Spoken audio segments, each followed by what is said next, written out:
There she is. Hello. Excited to have NERIAH here. Look at you. Thank you. How are you? Great. I mean, but for my audience, I mean, here's a pop star making waves. I mean, good to see you, NERIAH. Thank you. It's so good to be here. I love it. So let me take you in, because all I hear about is from the pop world is NERIAH, NERIAH this, NERIAH that, NERIAH. So, but what a life story, NERIAH. I've been learning more about you, and I'm impressed with you. Got to tell you. Thank you.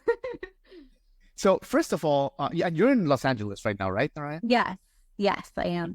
Amazing. So first of all, I got to tell you, anybody that can build a career in the music industry today, I mean, we know it's tough, but yet, NERIAH, you have built something special, and you've done it pretty much without a label, mostly without mainstream radio, although they are kind of catching up now.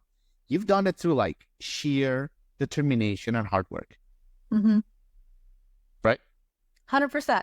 No label, nothing. Yeah. I mean, I've been so blessed and, been able to be independent my whole career. And I think, yeah, I mean, it took a lot of hard work and blood, sweat, and tears. And it's been amazing. And I'm so grateful for, the community that I've been able to grow, and the noodles and all of them. I love them so much, but it's definitely been a wild ride. Yeah, no, we'll talk about the noodles in a second. My audience may be like, why are we talking about food? But is that part of the success formula? Because, friends, some friends that are very successful in Nashville share that with you, that determination. Mm-hmm. And I was almost thinking, like, you almost got to have like a plan. Like, it seems like you've always kind of had a plan, and you still have a plan, right?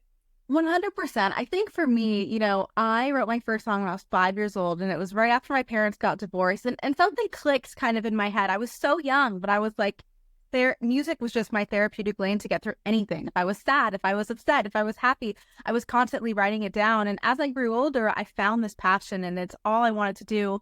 And, growing up in LA, my parents, they're like, you're going to college. Like, if you want to do music, like you have to work so hard. And my dad, he was like, look, if you want me to support this music dream of yours, because my dad's a plastic surgeon and he's all about education and, doing the right thing. He was like, if you graduate a year early and you get straight A's and you're the top of your class, okay.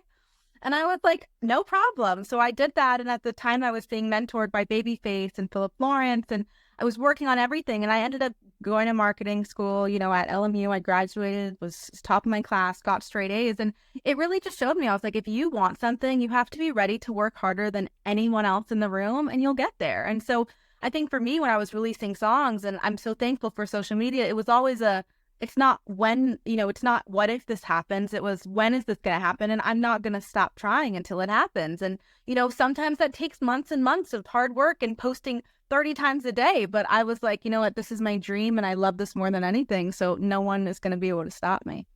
Yeah. Wow. A lot to unpack there. I love it. I love that hunger you have. And, but the most important thing is you have the goods too, NERIAH. Like, I mean, you've been cracking up hit single after hit single. I mean, you just released Driving Weather, 2 versions. Yeah. Different, and both are beautiful. I mean, first time last year you released Promise Ring, which is a banger. I mean, thank you. Like, it's not normal to be on this hot streak you're on so early. I mean, you're like on a hot streak. It's incredible. You have to be aware that you hit kind of a specific nerve, a specific genre that people just love, because people love it. Mm-hmm. Yeah, I mean, it feels great. I think, I started working with my executive producer, and I think we just found the NERIAH sound. And I think for me, it was, I feel like what is the NERIAH sound? What is the NERIAH sound?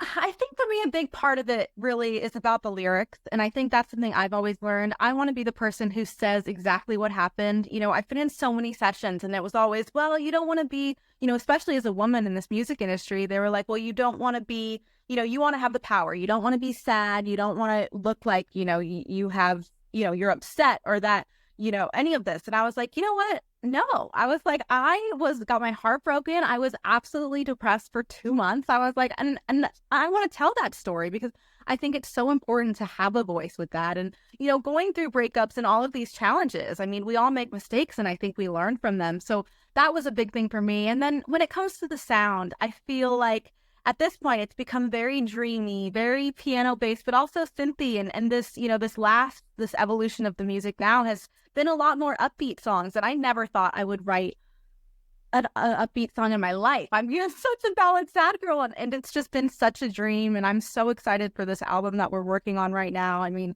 the songs that you just mentioned, Promise Ring, that's one of my favorites from the last album. And I think that's when we started to dive in and just, find this.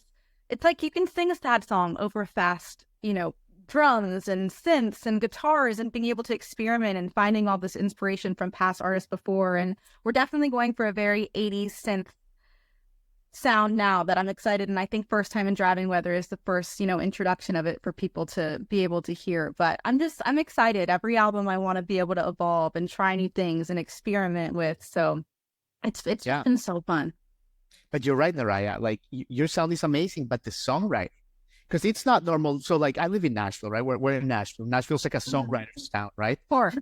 But you don't normally get you don't normally get that beautiful like pop catchy sound with the profound lyrics. I think that's harder to accomplish, and I think that is really what strikes us about you. Your songwriting is like really good. Thank you. Like, is it true that like you wrote some of it in Joshua Tree? Yes. So this album that we're working on right now, me, my executive producer, and then two of my absolute favorite writers in the world, they're incredible, Brandon and Sarah, we all went to Joshua Tree, and we went for 4 days, and we didn't know what we wanted to, we knew we wanted to write this next album and kind of figure it out. And Brandon and Jason and we had really sat down and like experimented with the sound of, for months, and just what we wanted this project to mean. And we ended up writing we wrote so many songs on the course of 4 days, and it was just such a special feeling. I had never done a writing trip like that before, and really being able to go somewhere and immerse yourself in just music for 4 days. And, you have those really deep conversations. And tell us about that, because like it's different. Like tell us the difference between songwriting in a room, in a couch, and tea in Music Row, to Joshua Tree, like for 4 days.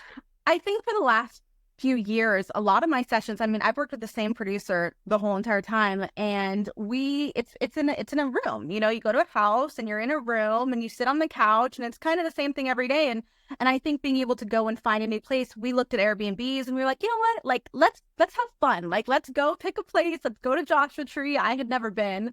I was like, let's go for 3 days. Let's get a place. There'll be a pool. It's so nice out. Like, let's just go relax, have fun, and kind of have this reset. So it was so wild because we had to build a whole makeshift studio, and we filled up the car. We all road tripped out there, and, we brought our speakers. I brought my bedazzled microphone, like my everything. We had everything out there, and it was so fun. We went to the market. We got all like the food that we needed, but it's like you'll be sitting and eating breakfast, okay? And you're sitting on the stools, and someone just we start talking. Like, we're just having a conversation as people do, and we're like, okay, we're ready. We want to write a song. And so we loop a beat over the whole house. We just like loop it, and we're running around and we're singing and we're humming. And it was so beautiful. And I mean, we wrote probably 4 songs a day sometimes. And some days we wrote 2, or we had ideas that we were kind of picking up on. And it was very just raw. You have your song looped, and you get to talk about exactly, what you want to write about. And this project especially, I mean, the first one we wrote was First Time, and then we wrote Driving Weather, and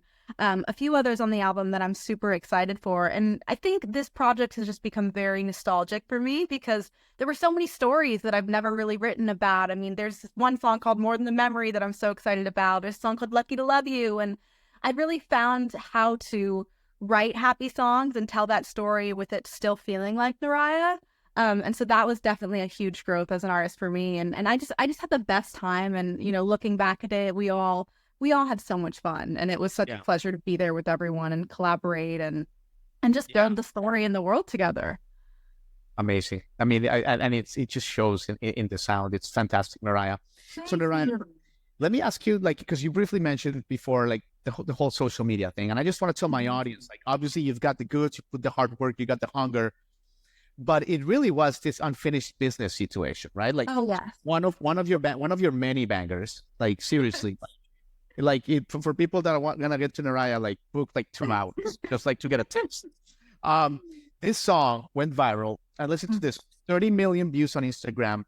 It led to working on remixes with 2C. I mean, everybody loved it. Critics, fellow artists.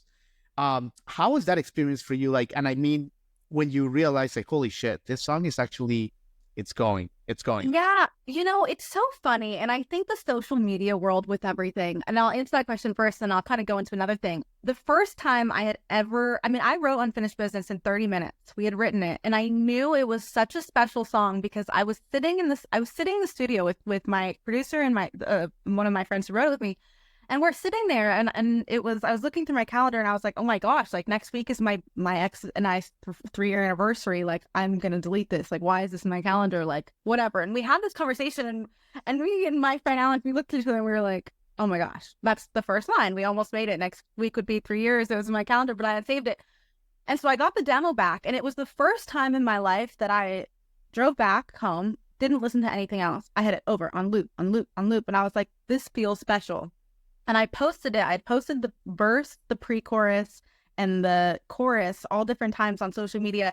First time, every single one of them went viral. And every time I would post it, I mean, to this day, it came out, I think, 2 years ago. And I have a video that I posted last week that has 4 million. I mean, that song, that pre-chorus, it reaches so many people, and it makes me so happy, being able to just see that and have people just have this universal experience. And it definitely, I think something that's really important as an artist, and especially an independent artist to know, is when it comes to social media, TikTok and Instagram, like, there are songs that will go viral and there are songs that will not go viral. And there's something about that. I think it's so important to not get in your head about that and post a song. It's like, you have to release what you want to release, and you have to make it for you, out of your control. And it's funny because, some of my biggest songs too, like Falling for Somebody on the last album, never had a viral moment, not one, but it did very well because people still find it. And I think that's the most important thing and lesson I can give to everyone is you have to stay true to your art. You have to stay true to yourself. And if you want to release a song, if it goes viral, great. But if it doesn't, and if that meant something to you, put it out in the world. Like, people need it. And, Right. I think it's hard sometimes not to get in your head and compare yourself and get into the numbers. But yeah, it's such a beautiful place. And I think, I would not be anywhere where I am today without social media. So I think it's such an amazing tool that people need to use and post, and don't be scared. I mean, I was posting 30 times a day for 3 months, every single day, 30 times, different videos. And, I was like, what, let's do this. Let's figure out what this is. But Unfinished Business, I think, I mean, that song, it's the song that keeps on giving. We all joke about it. Like, every time we see something go viral, we're just like, here we go again. I don't know how this is happening, but, yeah, we love it. It's a classic. All right. Thank you for your time. You're being so good, NERIAH. Thank you. Let me ask you about Noodles, because you have that great t-shirt and you mentioned earlier. Yeah. So Noodles is like, you've obviously like established a really great fan base. Yes. Tell me about the Noodles. Where did the name come from, and like just your relationship with them? Because it's profound. So ever since I was little, I'm obsessed with cup of noodles. My favorite food. You see them 3 times a day. It's like, I love it. So it's in your rider. When you go on tour, it's like, make sure the green room has noodles. Yeah. On the rider, fans are bringing me noodles. Like, it is such a thing. Like, they know. And so I started posting these videos of me just like doing mukbangs and, eating noodles. And I had a lot of fans, and they were like, what if our fandom was called the Noodles? And I was like, okay, like, let's do it. And they're like, can we have shirts? Can we make this? I'm like, whatever you guys want. It's so funny. Like, the back of this shirt, it has like, oh my God. But So for the audio audience that is not watching, it's this whole thing. Great design of the merch. It's amazing. Oh, it's a merch. It's a whole thing. It's a family. We do little pop quizzes of what kind of noodle you are. I mean, it's so crazy to me because my love for noodles is so real. But having that with the family, like, they're like, I'm a noodle from New York. I'm a noodle from Mexico. like everywhere. It's really just stuck around, and it's such a funny thing that we all have. But we have group chats. I mean, my fans, they're family at this point. Like, I am so close with them. I talk to them every single day. Like, I send them love letters every single week. I mean, I have such a great and close relationship with them because I wouldn't be here without them. But, in our group chats, I couldn't tell you how many photos a day are sent back and forth from all of us of just anytime they eat noodles, they see noodles, they have to send it to me. And I do the same. I'm like, guys,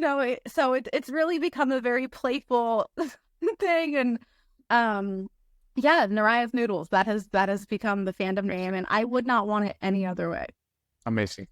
Well, NERIAH, we have a long history of having, artists here that explode. And I have a feeling that you're gonna be one of them. And you just gotta come to Nashville and show us your art because I will come to Nashville. I will come make you noodles. We'll have. It's recorded. It's on record now.